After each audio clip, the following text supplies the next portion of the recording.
Gente, Itaperuna, hoje eu tenho uma grande honra novamente de receber aqui nos estúdios da Rádio 104 FM Novo Som. Muitas pessoas me pediram e ela está de volta.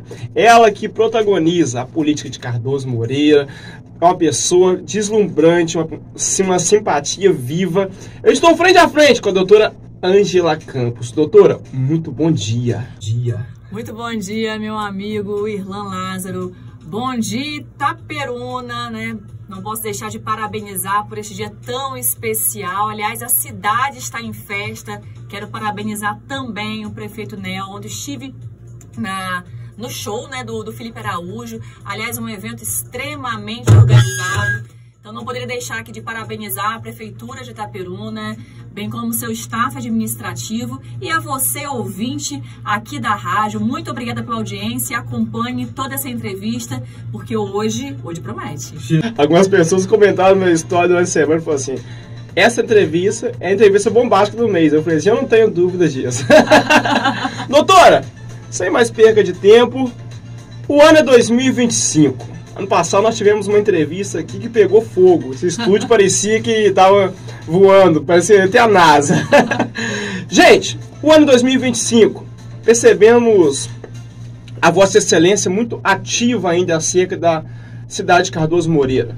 Por mais que a eleição se passou no último ano, percebemos que logo depois daquela entrevista, aquela fantástica entrevista que tivemos aqui, as estruturas da cidade de Cardoso Moreira foi abalada com uma notícia que também repercutiu em todo o noroeste e norte do estado do Rio de Janeiro. Chegando aqui, só se falava sobre isso aqui nos blogs de Itaperuna, noticiários, nas rádios, que é um possível afastamento da atual prefeita de Cardoso Moreira, Jeane Winkler.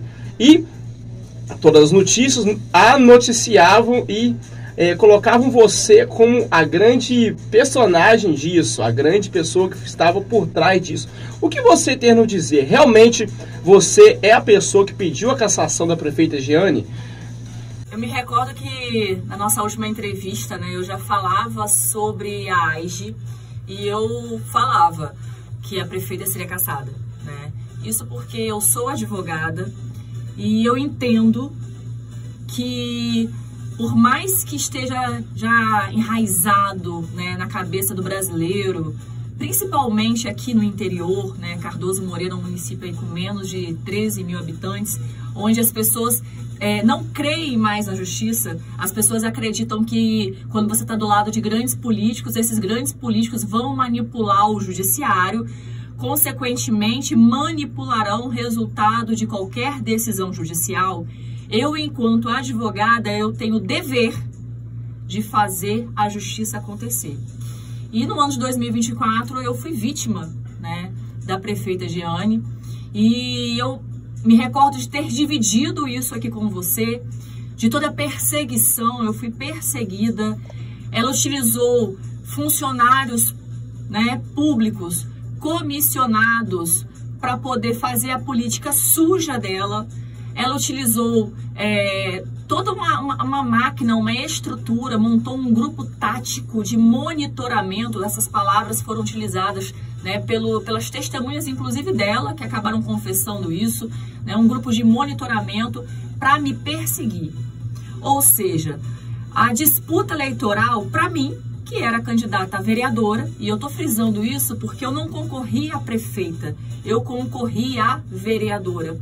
Mas a disputa, para mim, ela não foi da mesma forma que para os outros candidatos. Eu não pude concorrer de forma livre, democrática, como os outros candidatos concorreram. E tendo em vista tudo que eu passei, todo o perigo iminente, porque eu costumo dizer que se Deus não tivesse me orientado naquele momento, que eu tivesse pego todos aqueles vídeos e colocado de forma instantânea na rede social, talvez eu sequer estivesse aqui para contar a história. Nossa. Porque vai saber o que estava no coração e na mente, de forma arquitetada, para que aquelas pessoas estivessem atrás de mim 24 horas por dia. Se eu não tivesse filmado, registrado, colocado na rede social, e a população também, né, passou a me proteger de certa forma, porque eles mandavam WhatsApp: doutora, o carro está atrás da senhora, doutora, a senhora está em casa tal, eu te vi entrar, o carro está rondando.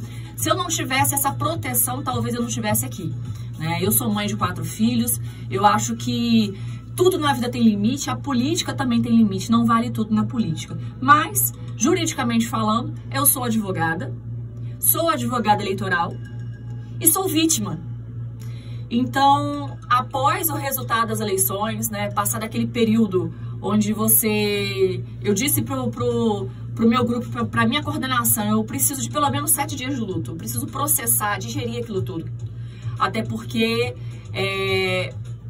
eu havia passado por um momento muito delicado com essas perseguições todas, havia perdido uma eleição, eu precisava de alguns dias para poder digerir. E eu fui surpreendida com a mensagem dela. Uma mensagem onde ela utiliza palavras de baixo calão, onde ela coloca um linguajar a baixíssimo nível, e ela me manda voltar para minha cidade de origem, Campos dos Goytacazes, dizendo que ninguém na cidade de Cardoso Moreira me suportava, que eu era um ser desprezível e que era para eu sumir dali. E ela utiliza uma frase a qual eu peguei essa mensagem na íntegra e coloquei no processo, mas ela utiliza uma frase muito impactante, que ela diz: você e eu sabemos o quão caro foram os seus votos. Ou seja, ali naquele momento ela acaba deixando a entender que, peraí, ela foi comprar os meus votos.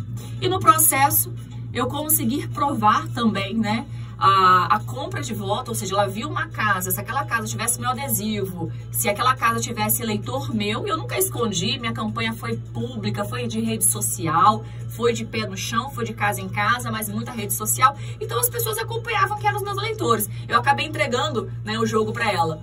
E ela simplesmente, pessoalmente ia lá e comprava os votos.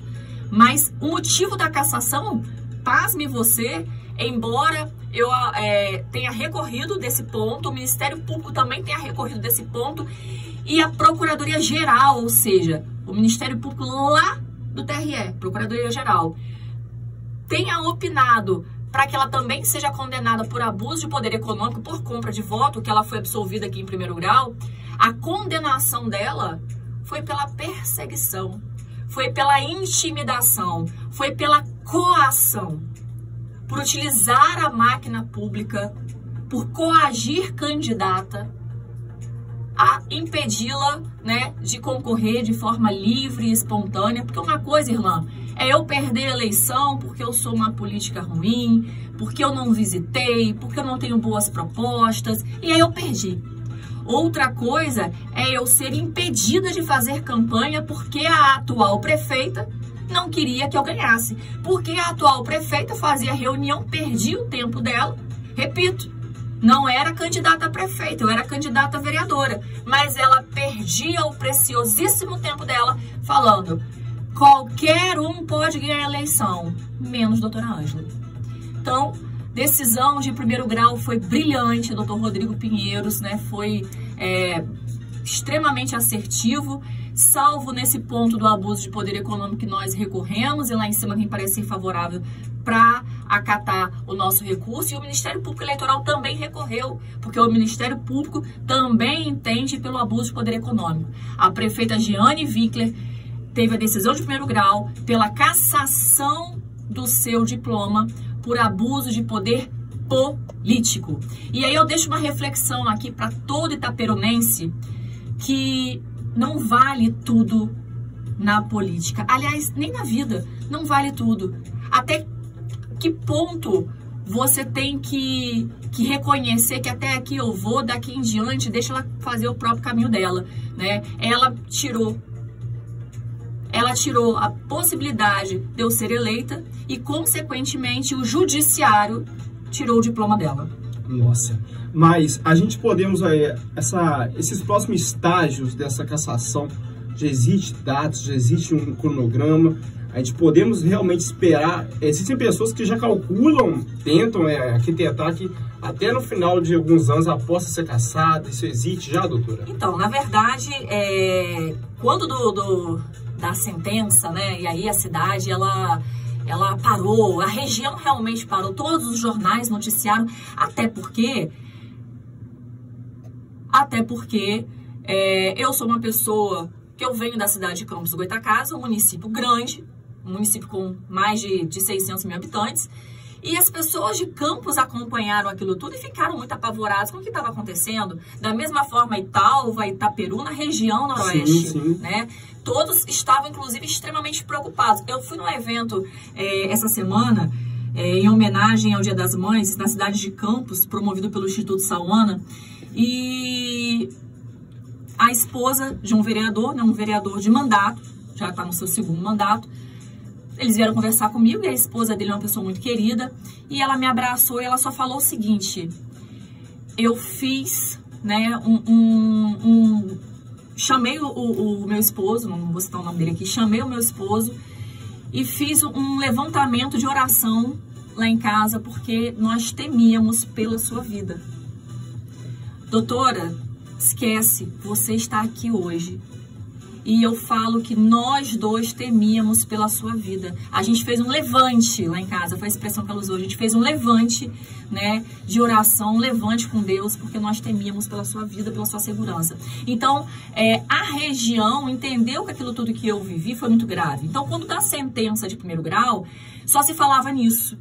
Porém, a prefeita Jeane, de forma maquiavélica e estratégica, porque ela é assim, ela passou a vender que não, ela é apadrinhada por determinado deputado e esse determinado deputado já falou que isso vai cair por terra. Eu acho uma vergonha você utilizar o nome de um deputado que, por sinal, vai concorrer, é muito forte aqui no interior do estado, vai concorrer a governador do estado, você utilizar o nome de uma figura tão importante quanto ele para dizer o seguinte: ele vai burlar o judiciário para me defender.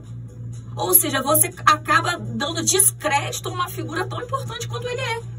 E ela começou a vender essa ideia, e aí eles trabalhavam com... Eu recebia toda semana a gente no meu escritório falando assim: doutora, é essa semana agora que já tem o resultado lá do Rio de Janeiro? Ela começou a trabalhar com datas e começou a manipular o pensamento do cardozense. Como assim, não deu em nada e eu continuo no poder. Mas respondendo a sua pergunta, decisão, né, a justiça por si só, o prazo, que juízes, desembargadores, existe algo legal e existe algo na prática, né? Na prática, o processo está correndo. A gente acredita, né? Acredita, não existe data marcada ainda para sustentação oral, né? Para a leitura do acordo, não tem ainda, mas a gente acredita que até meado do ano, por volta aí, né, 31 de julho, mais ou menos, a gente acredita que já tenha uma decisão de segundo grau com relação à manutenção da decisão de primeiro grau. E você pode estar me perguntando, pensando aí, Irlan, doutora, por que você tem tanta certeza? Porque, gente, o processo, ele está 100% amarrado. O que ela fez foi extremamente grave e tudo ficou comprovado, não há discussão ali. Tanto é que a defesa dela, em momento algum, nega os fatos. A defesa não nega os fatos. A defesa tenta, na verdade, dizer que a conduta praticada naquelas situações não são consideradas crimes. Mas não nego que ela entrou na casa de 2 eleitores e pagou R$800 pelos votos deles. Caraca. Não nega que a HB20 pertencia a um casal de servidores comissionados, inclusive da Secretaria de Saúde, que trabalhavam inclusive comigo. Porque os dois confessaram, eles também não negam isso. Não negaram que criaram um grupo de monitoramento feito por servidores públicos e policiais para ficarem me monitorando desde a minha saída de manhã cedo de casa até o meu retorno na madrugada. Eles não negaram.